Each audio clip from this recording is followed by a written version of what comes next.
So hello and welcome back to Tycoon Terminal. I'm Steve and we are here at Blackshaw Pleasure Beach. And today I'm just going to quickly give you a bit of an overview of what we've done. This is the first in the series. I have released a few little previews of what I built here. This is actually available on the Frontier Workshop to download, so please see the description below for the code and you should be able to download this one.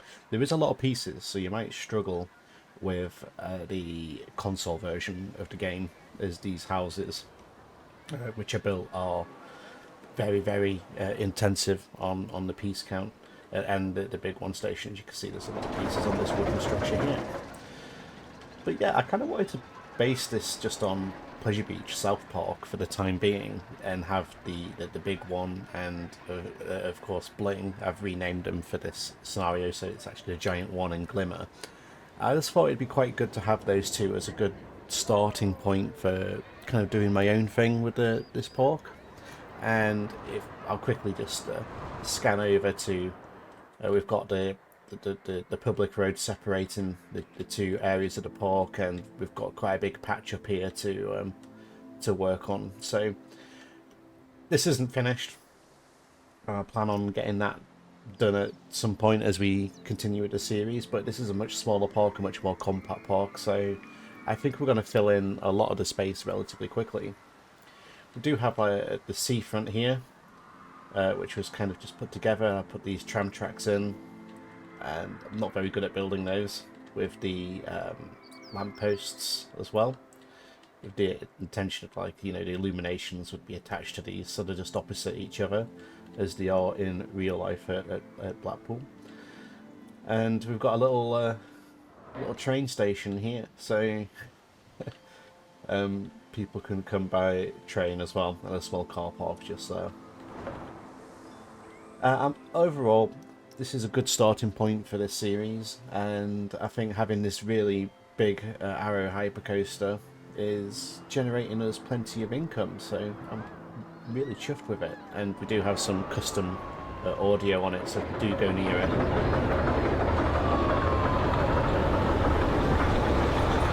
you can hear the the lift hill sound there, so it just adds a little bit of atmosphere to the park and this area of the park.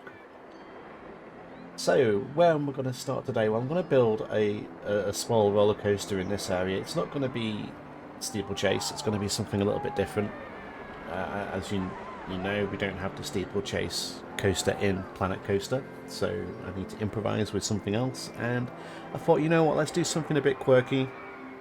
And I've got a bit of an idea in my head of what I want for that area. So I don't think I've left enough space here for all the attractions. It just kind of gives a bit of a nod to how compact Pleasure Beach is, as I've tried to squeeze everything in as accurately as possible. But I think this helix is probably just a little bit bigger than what I've built it in here, and you know, in this space here, we'll kind of look at the space here that I'm looking at now. You have Nickelodeon Streak Revolution, the Big Dipper, Steeplechase, and you used to have go-karts as well. So and an Icon also in this area. I don't think I'm going to be able to fit that many attractions in this area, as the stations are also a lot bigger in Planet Coaster than they are actually at Pleasure Beach. So let's see what I'll come up with, and I'll just let you kind of watch the speed build, and I'll be with you in a few moments.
So welcome back. I just did a little bit of adding a bit of theming and some access walkways to the break run areas, and yeah, it looks like a fun little coaster. So let's get it open and take a ride.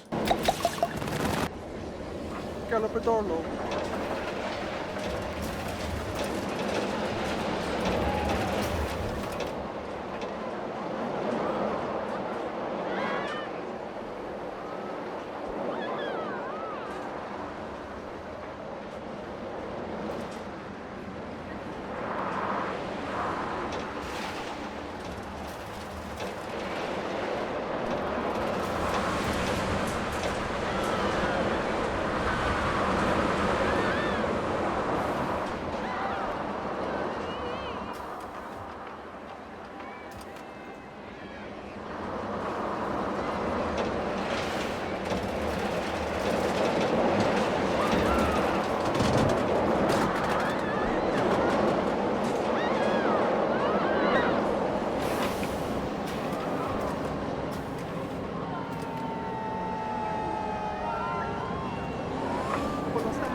So I kind of went for the Intamin multi-dimension coaster here, just individual cars. I thought it'd be great to have a Wild Mouse-esque style coaster. And what we've done is we've actually used a tyre launch technology to give a launch lift hill, similar to the Hulk, and they have made some straddle coasters with this technology as well, where they have the vehicle launch using a tyre drive. And I think it works really well. So it kind of launches up the hill, and there is a little bit of a break at the top of the hill. I wanted that to be more of a gradual slowdown, but due to the way that the blocks work in Planet Coaster, I've had to put a block break at the top there. But it seems to work absolutely fine. And then you have this second launch here. We keep the speed up. And the idea is it's a bit more airtime filled and a little bit more crazy on the second half of the coaster. There is a little block break just here. Of course, access to get up there for the maintenance engineers, and just a nice little airtime hill. And then a little fly through the station, so people who are waiting get to see the coaster. And then into the end.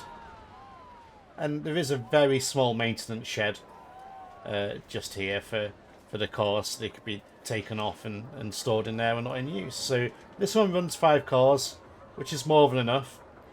There's always an empty car ready to go into the station waiting, so that's more than ample for what we want. I quite like this.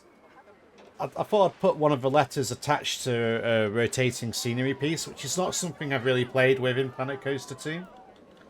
But I think it looks really good having this at the end just spinning on the Pine Run coaster.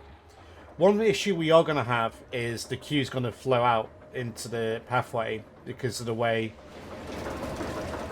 the queue's kind of set up. I've only got a very small space for the queue line.